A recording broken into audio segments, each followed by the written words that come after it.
Yennefer of Vengerberg, a sorceress, advisor to kings, member of Supreme Council of Brotherhood of Sorcerers, after Thanet events, member of the Lodge of the Sorcerers, Geralt's love of life, adoptive mother of Ciri, a woman craving true love and her own family. Her beauty, secret way of living, and undeniable magic skills made her a character we all love and admire. But was it always like this? Hell no, and in this video I would like to bring you her backstory. Hello, my name is Danny, and welcome to the next episode of the Tales from the Northern Kingdoms.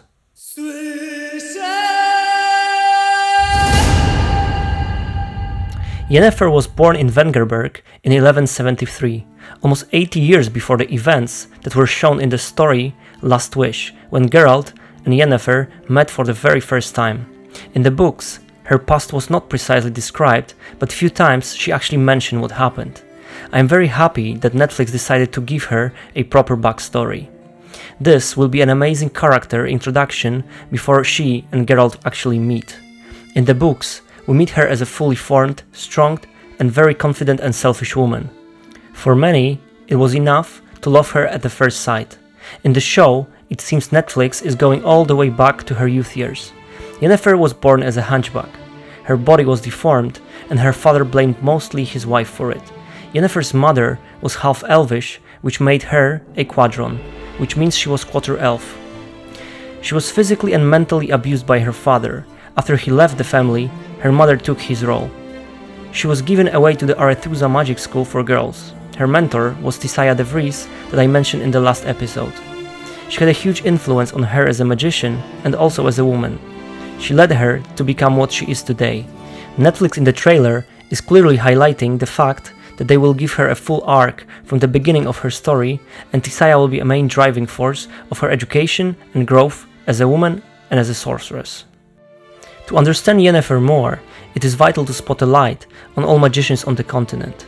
I already mentioned a few times in my videos the Brotherhood of the Sorcerers, and later in the story we find out that Yennefer is a member of the council. But what exactly is it, and what are the goals of this organization? Brotherhood of the Sorcerers was the oldest organization of mages in Northern Kingdoms. It consisted of two main parts, Chapter of Wizards and Supreme Council of Sorcerers. First one focused on setting regulation and rules, but also they were in charge of magic schools like Ban Ard, a school for men, and Arethusa, a school for women. Second one was focusing on experiments, research, and expanding magical knowledge. Yennefer was one of the 5 members of the Supreme Council of Sorcerers. Most of the mages were wealthy people. For the services they took huge paychecks, and only some agreed to help voluntarily. They cured and healed people, helped in giving births or making abortions, and were advisors to kings and local authorities. There were 2 main reasons why magicians were advising to the most important people on the continent. One was the knowledge magicians possessed. The second one, probably more important, was how they looked.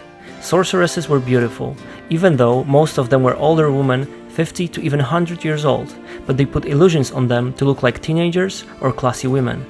They had clean clothes, they used perfumes, and only few could afford it, and their magical skills made them a scary and very self-confident women.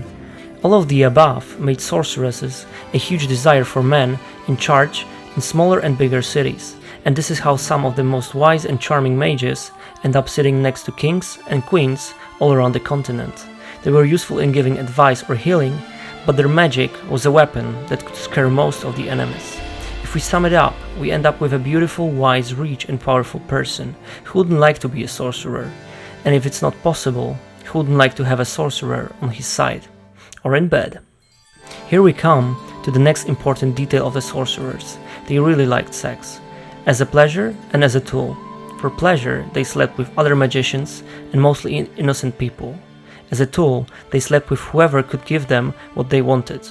Whether was it power or a privilege, it didn't really matter. The goal was important. Many of the sorcerers were bisexual, not to be limited. Some became bisexual out of being bored or terribly hurt by other gender.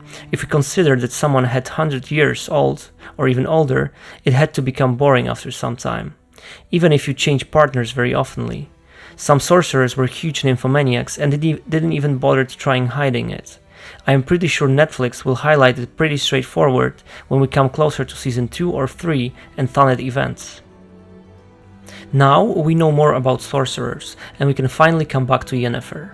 One of the most important aspects of this character is her relentless will to be a mother.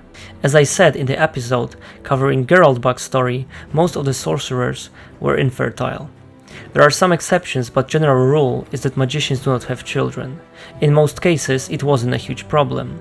As I said before, most of the sorcerers were rich, beautiful, and had power.